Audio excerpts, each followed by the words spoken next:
Le prophète manchot François Mackandal, premier héros de la révolte des esclaves. La cruauté qui régnait était sans mesure. Elle ne pouvait qu'engendrer une réaction. Le vaudou a permis l'organisation de plusieurs révoltes, dont la plus célèbre est sans doute celle de Mackandal.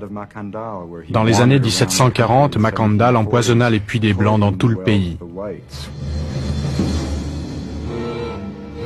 Le prophète manchot François Mackandal était un prêtre vaudou. Il fut le premier héros de la révolte des esclaves, faisant régner la terreur pendant 18 ans en réponse à la brutalité des Français. Mackandal empoisonnait les puits et utilisait le vaudou pour répandre la panique dans toute l'île. Des détails sur la vague de terreur engendrée par Mackandal atteignirent bientôt Paris. Il dirige une école où il enseigne son art diabolique. Il a des adeptes aux quatre coins de la colonie, et la mort est à ses ordres. L'esprit terrifiant du baron Samedi fut une arme redoutable. Le baron Samedi traite avec les morts et s'occupe du cimetière. C'est un personnage important de cette religion où la mort est considérée comme un rite de passage, comme la naissance. Ainsi, le baron Samedi est le grand gardien du cimetière, le lieu de notre dernier repos. La révolte des nègres marrons se renforça. Encouragé par le triomphe symbolique de Mackandal et armé du spectre menaçant du baron Samedi et de quelques esprits redoutables, la terreur se répandit sur les terres françaises, de même que dans les camps d'esclaves.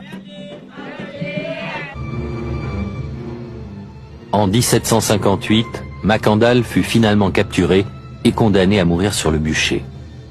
Dans une prophétie, il annonça qu'aucune autorité blanche ne pourrait le tuer, qu'il se métamorphoserait au moment de sa mort et deviendrait un esprit vaudou. Lors de son exécution publique, le bûcher, envahi par les flammes, s'effondra sous lui. Ses fers se détachèrent et il tomba sur le sol. Les disciples de Mackandal furent persuadés que la prophétie s'était réalisée. L'influence du vaudou n'en fut que renforcée et l'autorité de l'Église chrétienne en fut, elle, sérieusement ébranlée. Oui, en vérité, toute l'histoire du vaudou en Haïti n'est faite que de luttes, de batailles. Tous les chrétiens s'étaient rassemblés, les catholiques et les protestants, pour éliminer le vaudou. Les esclaves devaient être baptisés le premier jour de leur arrivée en Haïti. Cela faisait partie du processus de dépersonnalisation. Tout était fait pour réduire l'esclave à la condition animale.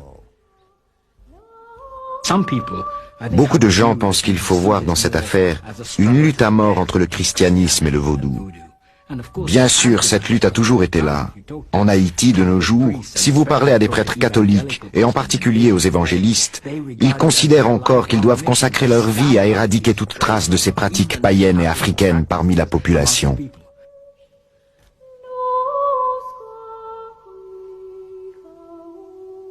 Les églises d'Haïti étalaient souvent des symboles du vaudou sur leurs murs. Dans le meilleur des cas, un semblant de paix régnait entre les deux religions. Pourtant, c'est l'Église qui dirigea une campagne de diabolisation du vaudou, l'accusant de magie noire.